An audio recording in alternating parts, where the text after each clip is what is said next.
मैं हूं कृष्ण कुमार और आप हैं मेरे साथ मेरे YouTube channel the Gurukul learning semester 2 पे।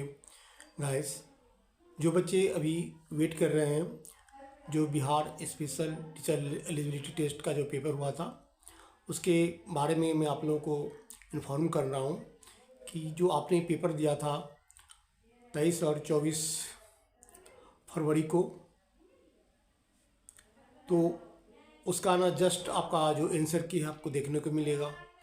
और जो रिज़ल्ट है बीए स्टेट का, करीब करीब आप 15 से 18 मार्च तक आप एक्सपेक्ट कर सकते हैं। 15 से 18 मार्च तक इसका रिज़ल्ट आने की पूरी संभावना है। आपको पता है कि अभी लोकसभा का चुनाव है, तो सारी जितनी भी राजनीतिक पार्टियां हैं अभी चुनावी मोड में है। और जो आपका जो वैकेंसी है बीए स्टेट का, जो बिहार स्पेशल टीचर के लिए जो वैकेंसी है, वो आपको चुनाव के बाद ही, कहने के मतलब का जो आपका अप्रैल में वैकेंसी आपका अपडेट होगा, वैसे आपको पता ही है कि इसमें जो 7279 वैकेंसी है, 7279 वैकेंसी है।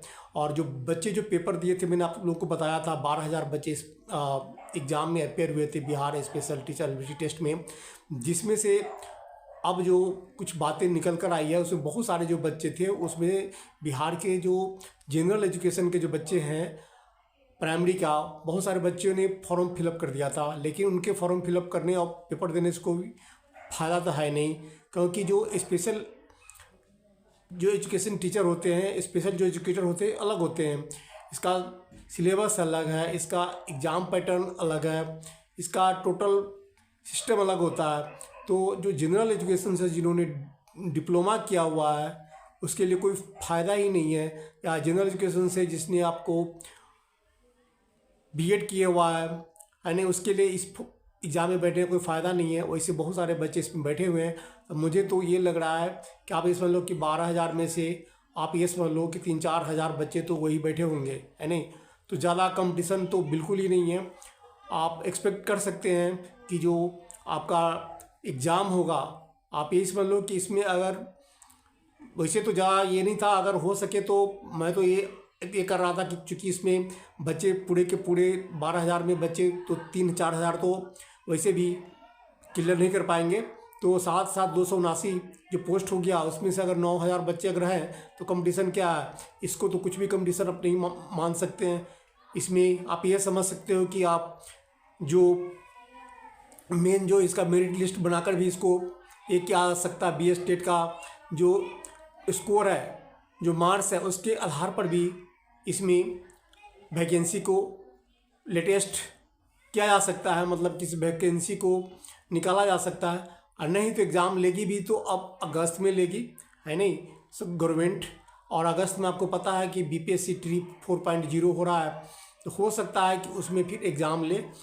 तो वैसी स्थिति में आप लोग क्या है ना कि अभी से आप तैयारी करते रहें। जितने भी बिहार स्पेशल टेट के जो भी कैंडिडेट है, वो आप सारे जो स्पेशल आपने जो कोर्स किया हुआ है उससे जो भी रिलेटेड जो है बुक्स है, आपको पब्लिकेशन से ये करके आप उसका जितने प्रीवियस ईयर क्या है थे, बिहार में पहली बार हो रहा है। बाकी जो डीएसएसबी का आप देख सकते हैं, डीएसएसबी के लिए बुक्स लोग पहले से परचेज कर रखे हैं। कई बुक्स हैं, मैं आपको आगे बताऊंगा भी। Bihar special teacher eligibility test जो आपने दिया हुआ है, तो स्पेशल एजुकेशन पर कई एग्ज़ाम हो चुके हैं ऑलरेडी डीएसएसबी में, तो उस बुक को आप परचेज भी कर सकते हैं, तैयारी भी कर सकते हैं। तो जो स्पेशल का जो आपका कोर्स है नहीं, वो आपने पढ़ ही रखा है और कंटिन्यू उसको जारी रखें। और जब भी आपका फॉर्म फिलअप आता है तो उसको आप जल्दी से जल्दी आप उसको, मतलब कि कोशिश करें कि 100% आप उसको निकाल लें, क्योंकि इसमें कंपटीशन ज़्यादा नहीं है। ऐसा नहीं है कि आपको 3 में एक कैंडिडेट है, आप ये समझ लो कि 1.5 में एक कैंडिडेट है। अगर मैं ये समझ रहा हूँ कि अगर उसमें बिहार के जो जनरल एजुकेशन प्राइमरी वाला ने फॉर्म फिलअप किया है, तो या बीएड वाला ने फॉर्म फिलअप किया है जनरल एजुकेशन का, अगर वो निकल गए तो समझ लो कि कुछ भी नहीं है। तो ऐसा हो तो रिजल्ट के बाद ही पता चलेगा कि कितने बच्चे क्वालिफाई किए हैं और कितनी सीट में कितने बच्चे क्वालिफाई हैं।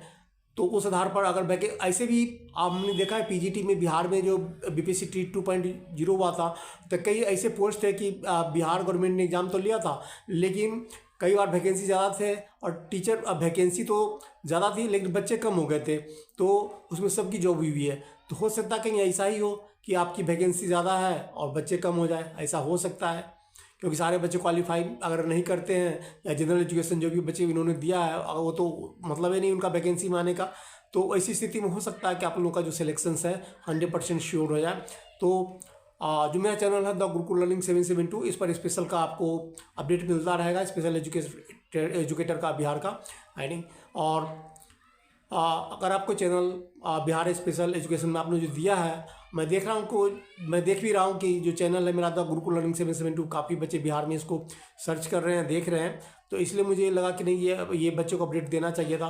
15 से 18 के डेट में आपको रिजल्ट देखने को मिलेगा Bihar special teacher eligibility test जो आपने दिया था, और 100% श्योर है कि आप लोगों का जो है उसमें कंपटीशन नहीं होगा और ज़्यादा से ज़्यादा बच्चे इसमें सफल हो जाएंगे। आप ये समझ लो कि जो सीटेट वाला है जो इसमें कैंडिडेट है वो इसमें भाग नहीं ले सकेंगे, इसीलिए बिहार गवर्नमेंट ने एग्जाम करवाया था। तो आप लोग श्योर हो कि आप लोग की जॉब इसमें हो जाएगी। अगर चैनल पर आप नए हैं तो चैनल को आप लाइक करें, सब्सक्राइब करें, दोस्तों शेयर करें। Thanks for watching.